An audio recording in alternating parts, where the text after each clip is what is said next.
Bon, bonjour tout le monde, Jean-Sébastien Roy, je suis professeur à l'Université Laval au département de réadaptation, chercheur au CIRIS. Je suis présentement au congrès de WCPT à Singapour et je présente ici le poster d'un de mes étudiants gradués, Jean-François Esculier, qui fait son doctorat présentement. Donc, ce projet-là fait suite à un premier projet où on a fait un Delphi. Donc, on a recruté plusieurs experts internationaux sur la course à pied, puis on voulait savoir un peu c'était quoi leur définition d'une chaussure minimaliste.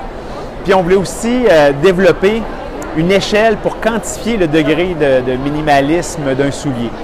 Donc ici, on regarde la validité et la fidélité de cet index minimaliste qu'on a développé durant la dernière année.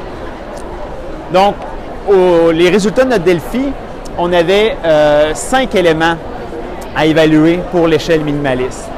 Il y avait le poids de la chaussure, la hauteur la différence entre le talon et les orteils, le nombre de technologies que le soulier comprend et ensuite la flexibilité. On va voir deux types de flexibilité. La flexibilité longitudinale, comme on voit ici les belles photos que Jean-François nous a préparées, et la flexibilité torsionnelle.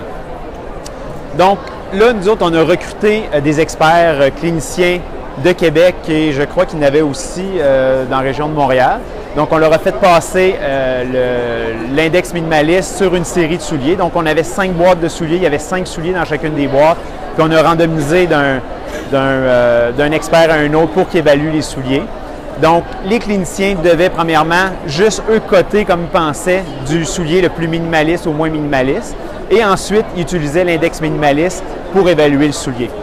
Donc, ça, c'était pour quantifier la validité. On s'est aperçu que oui, l'index minimaliste était très bon pour discriminer les différents types de souliers. Ensuite, on a fait passer l'index minimaliste pour les mêmes souliers aux mêmes cliniciens 2 fois pour évaluer la fidélité inter- et intra-évaluateur. On s'est aperçu que l'index est fidèle. Donc, on a eu des ICC qui étaient très intéressants, en haut de 0.8 pour les 5 sous-échelles et en haut de 0.9 pour l'index minimaliste, le score total. Donc, ça donnait de très bons résultats. Donc, en conclusion, avec les résultats qu'on a eus, on a démontré que c'était valide et fidèle. Donc, maintenant, les cliniciens, les physiothérapeutes peuvent utiliser cette échelle-là pour quantifier le degré de minimalisme des souliers.